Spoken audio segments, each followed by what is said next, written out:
দর্শক, নোয়াখালীর দুর্ঘটনা নিয়ে আরও জানাতে নিহতদের গ্রামের বাড়ি লক্ষ্মীপুর থেকে যুক্ত হচ্ছেন আমাদের সহকর্মী সাইফুল ইসলাম স্বপন। আমরা যুক্ত হচ্ছি তার সাথে। স্বপন, নিহতদের পরিবারের পরিস্থিতি কি, বিস্তারিত জানাবেন?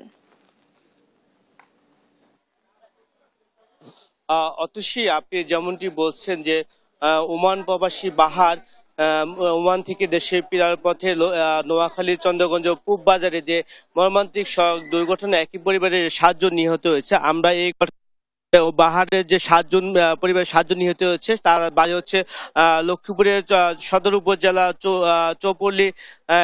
চৌপল্লী গ্রামে। আমরা এখন তাদের বাড়ি যে কাশের বাড়িতে রয়েছে, এখানে যে বাহার রয়েছে, যে বাহারের মা মুর্শিদা বেগম, স্ত্রী কবিতা, তার মেয়ে মিম এবং তার ভাইয়ের মেয়ে রেশমি এবং লামিয়া এবং তার ভাইয়ের স্ত্রী লাবণী এবং তার নানি প্রয়োজনে ৭ জন মারা গেছে। যে আমরা যেটি দেখেছি যে আসলে যে পানিতে মাইক্রোবাসটি পড়ে যাওয়ার পর এখানকার যে বাহার ছিল এবং বাহারের বাবা গাড়ি থেকে বের হলো, যে মহিলা এবং শিশু রয়েছে তারা আসলে গাড়ি থেকে বের হতে পারেনি।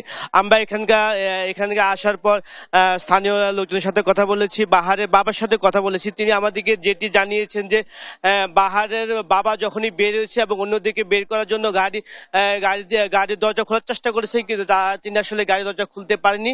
এ সময় তিনি যে ড্রাইভার ছিল, সেই ড্রাইভার ঢাকা থেকে আসার পথে তিনি আমাদেরকে যেটি জানিয়েছেন যে বারবার সে রং সাইডে চলে যাচ্ছিল, তার চোখে ঘুম ছিল এবং তারা বারবার তাকে সতর্ক করছিলেন যে মাইক্রোবাস থেকে নেমে একটু চা পান করার জন্য, যেন ড্রাইভারের ঘুমটি চলে যায়। কিন্তু ড্রাইভার যেটি বলেছেন যে বাহারের বাবা, যে ড্রাইভার বলে যে না ঠিক আছে, তার কোনো সমস্যা হচ্ছে না।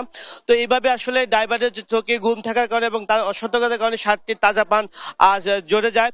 আমরা এখানকার যে বাহারের বাবা আমাদেরকে আরো জানিয়েছে যে চালক যে রাসেল, তাকে গাড়ি থেকে বের করে তিনি আটক করেছেন, কিন্তু যখনই তার গাড়ির যে মালিক তিনি এসে তাকে নিয়ে যায় এবং তাকে এলাকা ঘটনাস্থল থেকে পার করে দেয়। আমরা এখানকার যে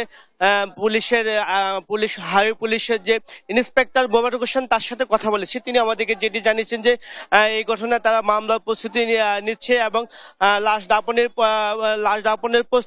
দাপনের প্রস্তুতিও চলতেছে।